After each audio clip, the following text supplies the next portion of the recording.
Hollywood nos ha mentido sobre el combate de tanques. Literalmente, cada batalla de tanques que hemos visto en la pantalla grande es una fantasía. Nada de lo que muestran esas escenas corresponde a la realidad del frente. La verdad es mucho más fría y, para muchos, decepcionante. El 78% de los tanques destruidos en la Segunda Guerra Mundial jamás llegó a ver quién los mató. No hubo duelos épicos, ni enfrentamientos cara a cara, ni caballeros de acero midiéndose el honor. Lo que hubo fue muerte súbita desde más de 1800 metros de distancia. Sin aviso, sin gloria, sin oportunidad de responder. Pensemos en esas películas donde dos tanques cargan el uno contra el otro, disparando a quemarropa en un intercambio de fuego digno de un western. Eso es ficción. La realidad fue que, en Normandía, la distancia media de un enfrentamiento era de 1100 metros. Y para 1945, los Panzers alemanes estaban destruyendo Shermans estadounidenses desde 2100 metros. Eso es más de 2 kilómetros. Imagínate estar en un blindado, avanzar confiado, y de pronto ver cómo el tanque que va justo delante de ti explota sin previo aviso. Así lo describió un artillero de la Segunda División Blindada de Estados Unidos. Conducíamos en columna, y de repente el tanque de adelante estallaba. No había sonido, no había advertencia. Cuando escuchabas el disparo, ya 3 más estaban ardiendo. Nunca vimos que nos había matado. Ese es el contraste brutal con la narrativa de Hollywood. En las películas hay ruido, movimiento, dramatismo, tiros cruzados. En la guerra, había silencio, un fogonazo en la lejanía, y después, el infierno. Así empieza el derrumbe del primer gran mito, que las batallas de tanques eran combates cerrados, a corta distancia, casi como duelos personales. La verdad fue que los tanquistas morían a manos de enemigos que ni siquiera podían ver sin binoculares. Y pasemos al segundo mito, uno de los favoritos de las películas bélicas. El tigre alemán era invencible. Seguro lo has visto en el cine. Un solo tigre aparece en pantalla y, mágicamente, destroza a todo lo que se le pone enfrente. ¿La realidad? Muy distinta. Los tigres eran poderosos, sí, pero también frágiles.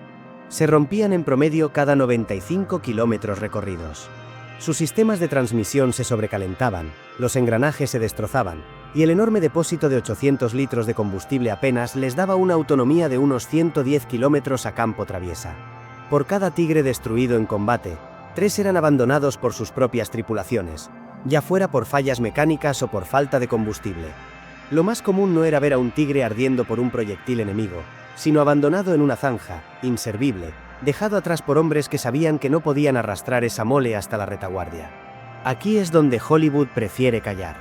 No es cinematográfico mostrar a un equipo de soldados renunciando a su tanque porque se rompió la transmisión o porque se quedaron sin gasolina. Es mucho más emocionante mostrarlo avanzando imparable, destrozando Shermans como si fueran de papel. Pero los números no mienten. La gran mayoría de tigres cayeron por su propia mecánica, no por los aliados. Y luego está el tercer mito, que los estadounidenses ganaron las batallas de tanques únicamente por superioridad numérica. La típica frase de 5 Shermans contra un Panzer. Suena bien, parece creíble, pero tampoco es cierto. En muchos enfrentamientos, las cifras eran bastante parejas. Un ejemplo claro es la batalla de Arracourt, donde 75 Shermans se enfrentaron a 70 Panzers. La lógica hollywoodense diría que los estadounidenses habrían sido arrasados. Pero el resultado fue otro. Los americanos perdieron 25 tanques, los alemanes 60. ¿Cómo se explica? No por números, sino por tácticas. Los estadounidenses usaron observadores de artillería, lanzaron pantallas de humo y atacaron de forma coordinada. Los alemanes, en cambio, lanzaron ataques fragmentados, sin reconocimiento previo, uno tras otro, como piezas de ajedrez movidas al azar. No fueron los números los que decidieron esa batalla, sino la estrategia. Así, poco a poco, los mitos que hemos visto en películas se derrumban frente a los hechos fríos y a las estadísticas. La historia real no fue la de combates caballerescos, ni la de tanques legendarios invencibles, ni la de ejércitos que ganaban solo por ser más. Fue una historia de máquinas frágiles, decisiones tácticas y, sobre todo, de tripulaciones que muchas veces nunca entendieron de dónde venía la muerte. Y si hasta aquí te está sorprendiendo descubrir la realidad detrás de estas escenas, suscríbete si te está gustando el vídeo, porque en el siguiente bloque vamos a entrar en detalles aún más oscuros. ¿Qué significaba realmente ser un tripulante dentro de un tanque? Y porque las películas jamás muestran lo que ocurría allí dentro. Ahora entremos en un terreno que Hollywood prácticamente nunca muestra: la vida dentro de un tanque. En las películas, vemos a los comandantes asomados por la escotilla, de pie en la torreta, con el viento golpeando sus rostros, disparando órdenes heroicas. Pero la verdad es mucho más oscura. Esa imagen romántica de guerreros blindados no tiene nada que ver con la realidad. El cuarto mito que tenemos que destruir es este: que los tripulantes de tanques eran guerreros seguros en su blindaje. La verdad es que estar dentro de un tanque era, en la mayoría de los casos, una sentencia de muerte lenta. ¿Quieres una estadística brutal? El 64% de las bajas de los comandantes de tanque se debía al fuego de armas pequeñas, porque tenían que sacar medio cuerpo para ver qué estaba pasando afuera. Desde dentro, el campo de visión era casi nulo. Tomemos algunos ejemplos. En un Sherman, el comandante tenía un campo de visión de apenas 12% del entorno cuando estaba botoneado, es decir, con la escotilla cerrada. En un T-34 soviético, esa cifra bajaba a 8%. Y en un Tigre alemán, el más sofisticado de su tiempo, apenas alcanzaba un 15%. En otras palabras, luchar desde dentro del tanque era hacerlo prácticamente a ciegas.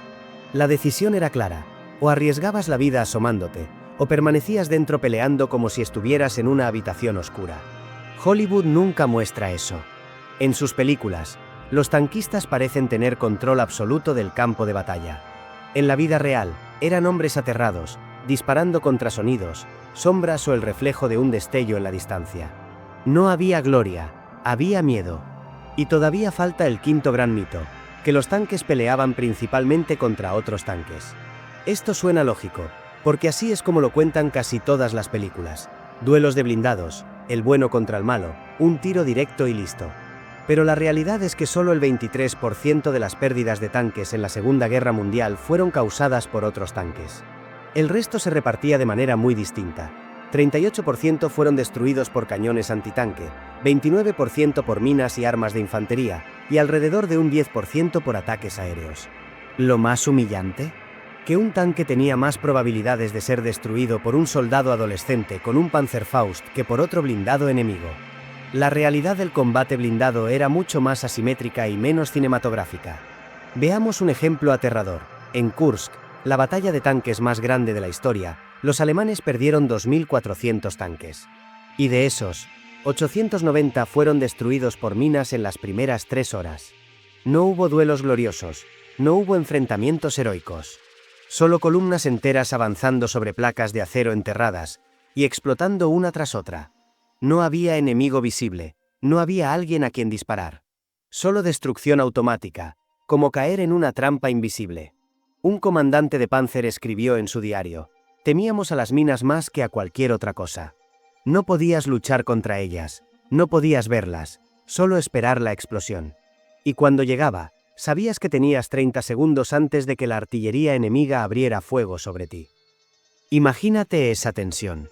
Avanza sabiendo que, en cualquier momento, el suelo podría explotar bajo tus orugas y no podrías hacer absolutamente nada. Esa es la parte que nunca se cuenta en las películas. Y aquí viene un detalle que lo cambia todo.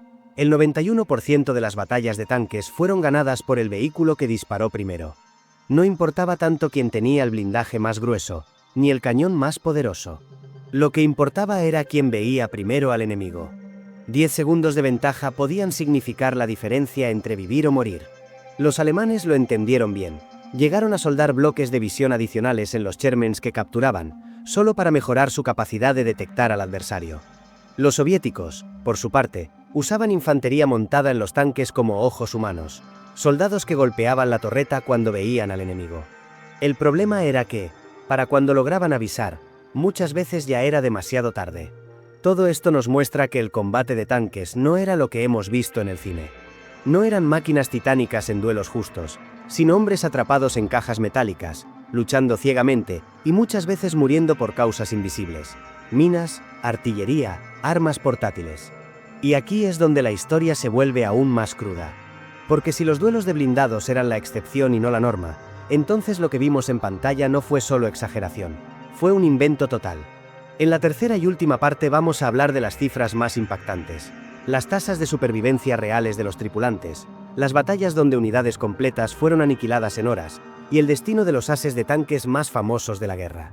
Hasta ahora hemos derribado varios mitos. Los duelos a corta distancia eran una ficción, los tigres no eran invencibles, la victoria estadounidense no fue solo cuestión de números, y los tanquistas no eran guerreros heroicos sino hombres atrapados en un infierno de acero. Pero queda lo más duro, las cifras finales de supervivencia y el destino real de quienes se hicieron famosos como ases de tanques. Empecemos por las tasas de supervivencia. Ser parte de una tripulación de tanque era, estadísticamente, una de las profesiones más mortales de la guerra.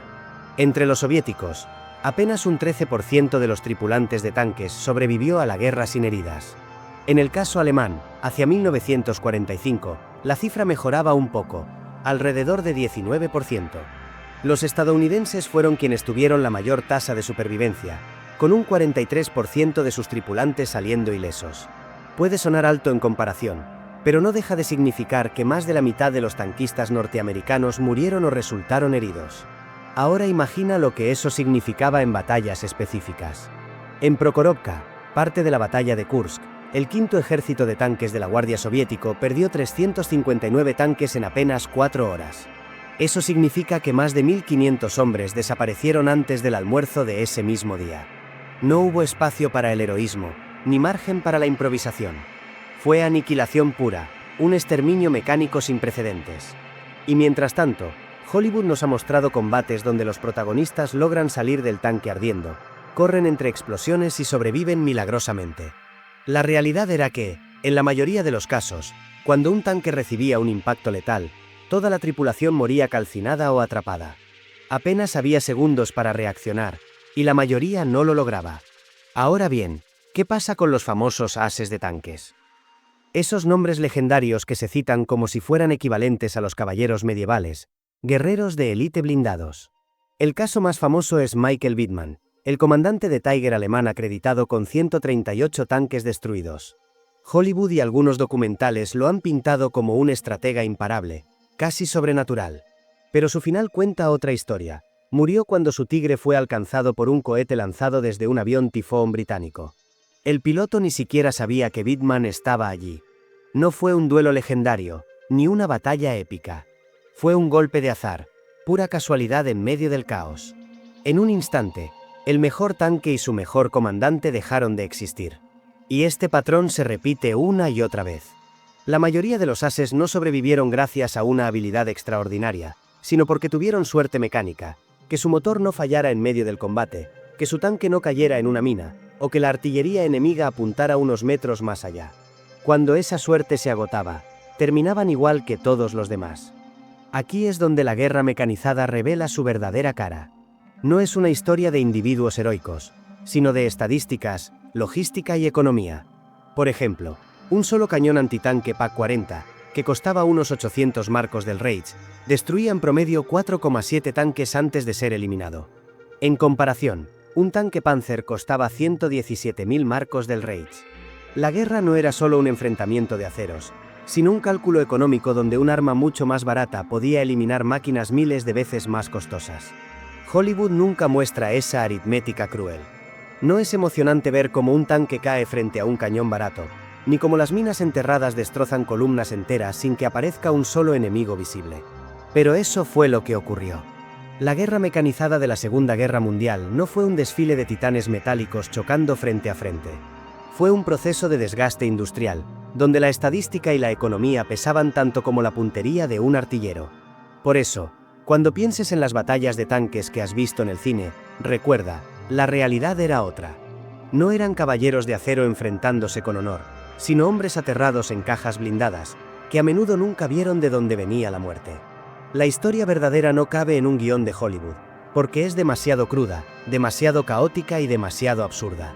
Y, sin embargo, es esa verdad la que nos permite comprender realmente lo que significó la Segunda Guerra Mundial. No fue solo la lucha de armas y ejércitos, sino también de logística, economía y, sobre todo, de seres humanos enfrentados a máquinas que no siempre respondían como se esperaba. Así que la próxima vez que veas una película de guerra con tanques, piensa en todo esto, las cifras reales, los mitos derrumbados, y los hombres que vivieron y murieron dentro de esas moles de acero. Si te ha gustado el vídeo y quieres seguir descubriendo más verdades ocultas detrás de los mitos bélicos, suscríbete si te ha gustado el vídeo. Aquí seguimos derribando mentiras de Hollywood con datos, testimonios y